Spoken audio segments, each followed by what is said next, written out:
भैरव काली के नमस्तते। जय महात्या महाकाली। जय गुरुदेव।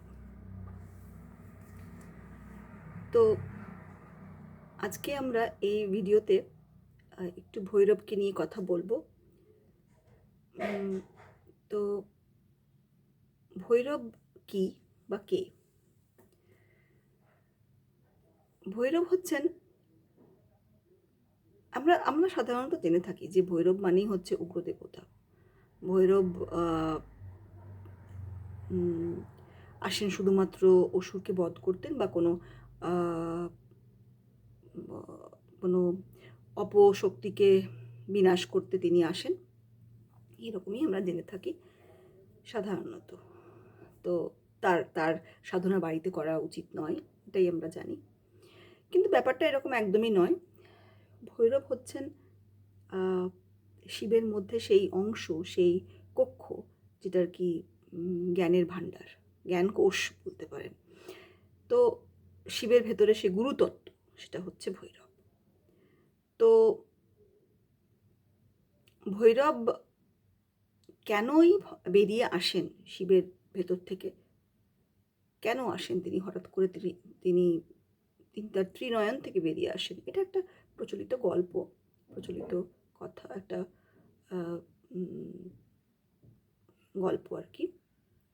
তো যেখানে আমরা জানি যে এইটা যে ব্রহ্মদেব যখন নিজের পথ হারিয়ে ফেলেছিলেন, নিজে নিজে বিভ্রান্ত হয়েছিলেন, নিজের অহংবোধকে বেশি প্রাধান্য দিয়েছিলেন এবং নিজের প্রকৃত সত্তাকে ভুলে গেছিলেন। তিনি এটা মনে করতে শুরু করেছিলেন যে তিনি এবং শিব একই, কারণ দুজনেরই 5টা মাথা রয়েছে। তো এটা জানার পরে শিবের ভীষণ কষ্ট হয়। তিনি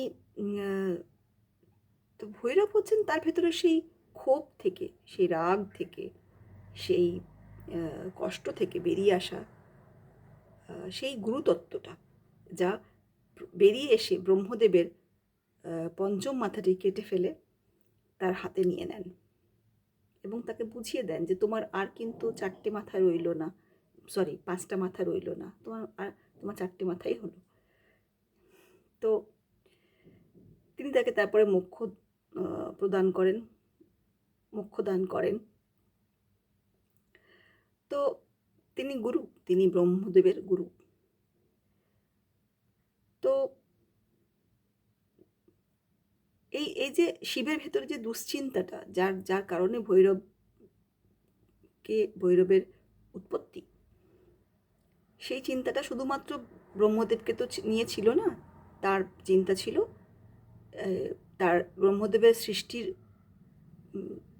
সৃষ্টিরও চিন্তাটা ছিল, যে তিনি যে সৃষ্টিটা করেছেন সেখানেও তো এরকমই হবে পরবর্তীকালে।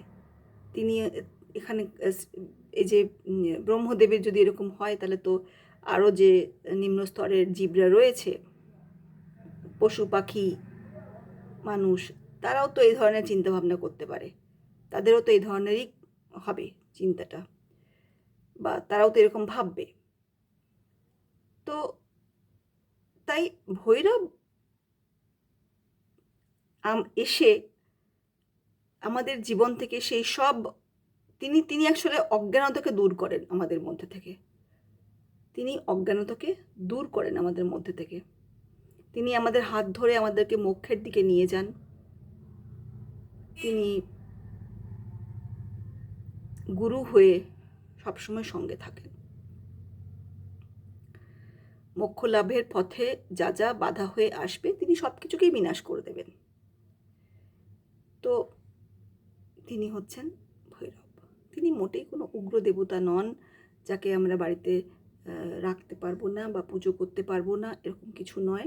তার সাধনা করা অতি আবশ্যক। তো এই হচ্ছে ভৈরব। তিনি শুধুমাত্র কাশীর রক্ষক নন, কাশীতে ঢুকতে গেলে তার অনুমতি অবশ্যই লাগবে। তিনি গুরু, কাশীর গুরু।